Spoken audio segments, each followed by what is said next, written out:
Muito bem, voltamos a falar direto da página do Jornal Visão Espírita no YouTube e no Facebook para mais uma gota de Espiritismo, mais uma gota de O Livro dos Espíritos, livro 2º, capítulo 9, Intervenção dos Espíritos no Mundo Corporal. Hoje ainda estamos no item Influência dos Espíritos nos Acontecimentos da Vida e as questões hoje serão 531, 531A, 532, 533 e 533A. Vamos estudar? Vamos lá, se você puder compartilhar, curtir, comentar, você ajuda a divulgação da doutrina espírita. A gente não ganha nada com o vídeo, não é monetizado. A intenção é que quanto mais movimentação, comentários, curtidas, compartilhamento, mais o YouTube e mais o Facebook acabam sugerindo esse vídeo para outras pessoas, tá bom? Vamos lá, 531. A malevolência de seres que nos fizeram mal na terra extingue-se com sua vida corpórea? A malevolência de seres que nos fizeram mal na terra extingue-se com sua vida corpórea, quando morre o corpo físico? Resposta: muitas vezes eles reconhecem a injustiça e o mal que causaram, mas outras vezes também vos perseguem por sua animosidade, se Deus assim o permite, para vos continuar testando. Pode-se pôr um termo, um fim a isso? Se sim, como? Resposta: sim. Pode-se orar por eles e, devolvendo-lhes o mal com o bem, eles acabam compreendendo seus erros. Além disso, sabendo colocar-se acima de suas maquinações, eles param, vendo que não ganham nada com isso. Tem uma falazinha de Kardec, depois eu explico. A experiência prova que certos espíritos persistem em sua vingança de uma existência a outra e que, assim, mais cedo ou mais tarde, expia-se os males que se possa ter feito a alguém. Então vamos lá. Às vezes nós estamos estudando o Livro dos Espíritos, nós estamos estudando a doutrina espírita, e aí vem aquela pergunta assim: mas existem obsessores? A gente fala, claro, a gente ouve muito falar isso no centro, né? Obsessores, inimigos de vidas passadas, tal. Tá, a gente sabe isso pela experiência, pelas reuniões de desobsessão, pelos fatos comprobatórios disso, tudo bem, a gente sabe. Porém, no entanto, contudo, todavia, às vezes falta esse tipo de explicação em O Livro dos Espíritos. E se a gente começar a procurar, separadamente por obsessão, separadamente por alguma explicação que os espíritos possam nos dar, de que após a morte do corpo físico, aquele que nos fizeram mal pode tentar continuar nos fazendo mal, e principalmente isso pode persistir de uma encarnação a outra, está no meio de um capítulo, de um item, que é a influência dos espíritos nos acontecimentos da vida, que a gente vê uma resposta brilhante dessa, como que a gente pode pôr um termo a essa obsessão? Aquilo que Chico Xavier falava, que aqui está resumido, naquilo que Chico Xavier falava: evangelizando-o. Como que a gente faz para que um obsessor pare de nos perseguir? Evangelizando-o. E como que a gente evangeliza o obsessor? Evangelizando-me. Então, ao evangelizar-me, ao aprender sobre o Evangelho, a aprender sobre a doutrina espírita, a fazer a caridade, pagando o mal com o bem, fazendo aquilo que Jesus ensinou, O mal que eu fiz no passado, que eu pague com o bem que eu posso fazer agora. O Pedro, apóstolo, na carta aos Romanos, ele fala: a caridade cobre uma multidão de pecados. É a mesma coisa. O bem que eu faço agora paga o mal do passado. Jesus falava: pagar o mal com o bem. E a gente tinha uma ideia de que era estar sofrendo ali algum mal que alguém está fazendo, a gente imediatamente fazer o bem para a pessoa. Também, mas aí requer um grau de evolução um pouquinho maior que talvez muitos de nós não tenhamos. Mas o cerne do assunto, a ideia principal do pagar o mal com o bem, é pagar o mal do passado com o bem que eu posso fazer agora. Isso é o principal. Esse é o principal ponto de partida.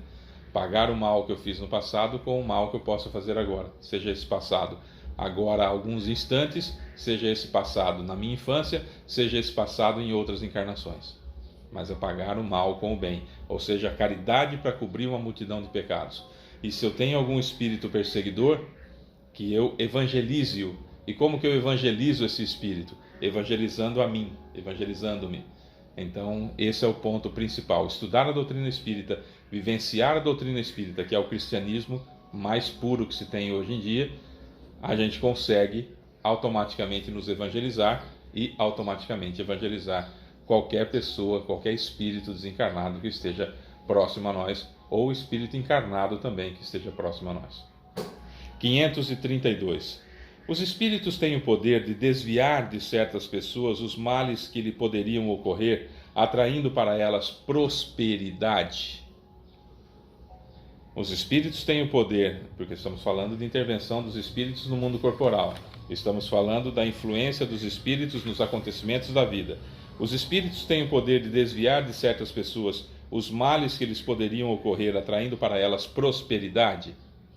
Perceba que mal e bem aqui, Kardec trabalhou no âmbito materialista, né? Mal a pobreza, as dificuldades e a prosperidade como sendo algo bom.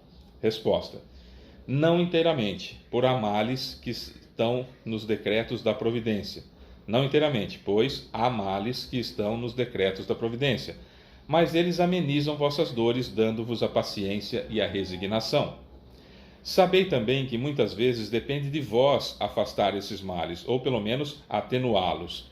Deus vos deu a inteligência para que a utilizeis, e é sobretudo por esse meio que os espíritos vos socorrem, sugerindo-vos pensamentos propícios. Mas eles só ajudam os que sabem ajudar-se a si mesmos.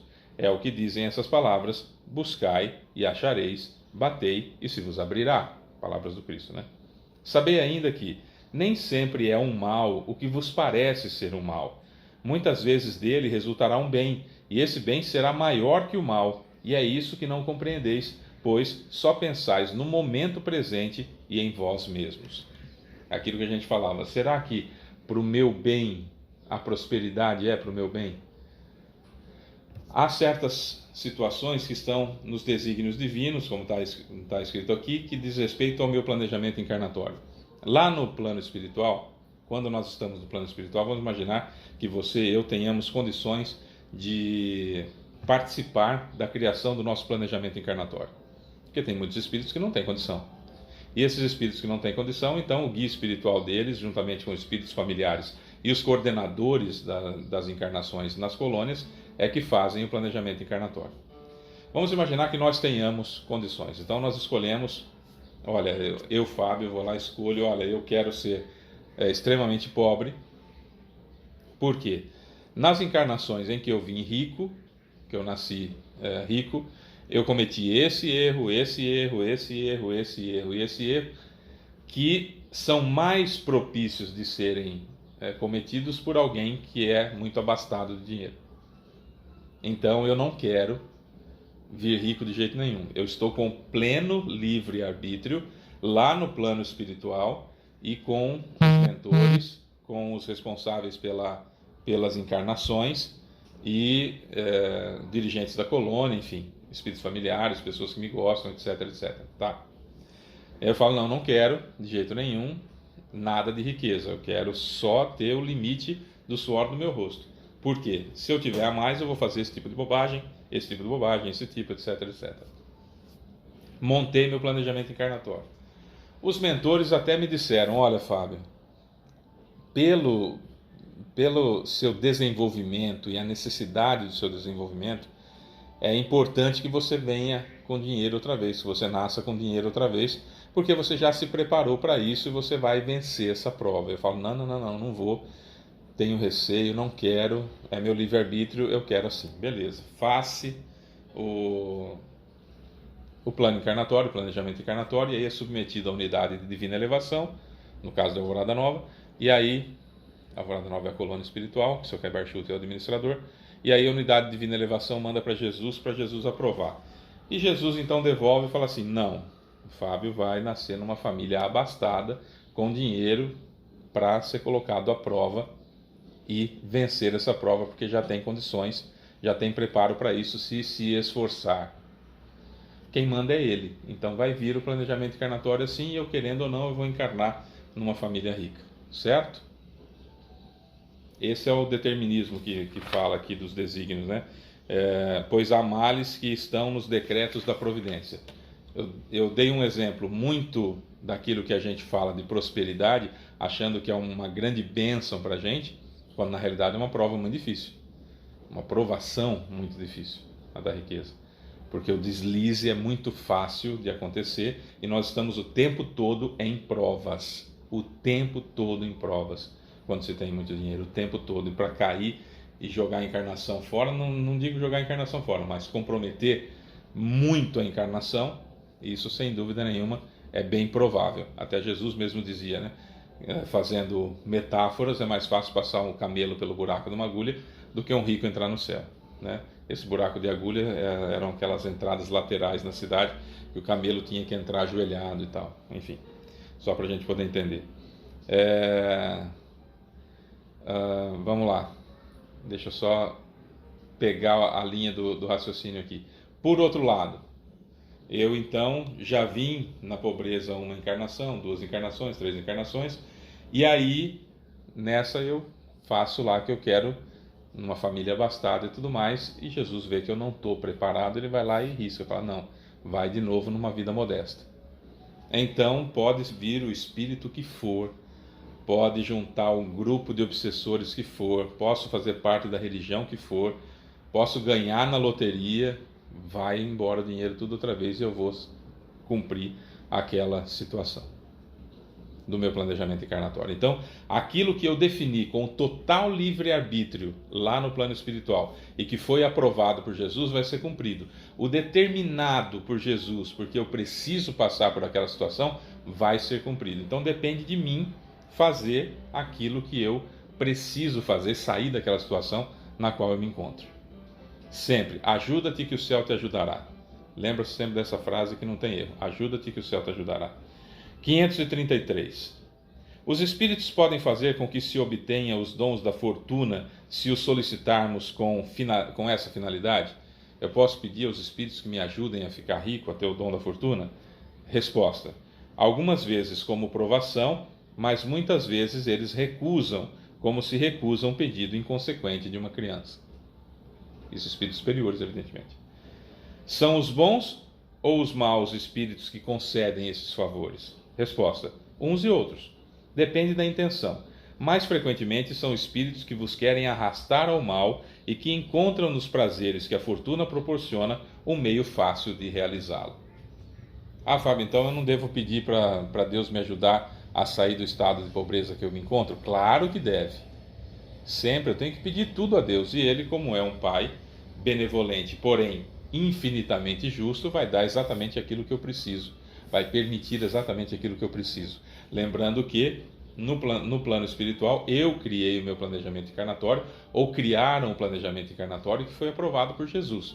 Portanto, é o mais justo que eu preciso para essa encarnação. Mas resignação é o que eu preciso ter. O que é resignação?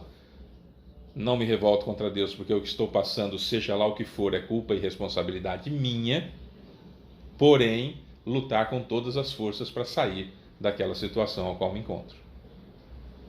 Percebeu a diferença?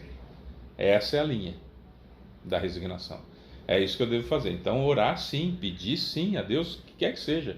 Seja lá o que for, peça.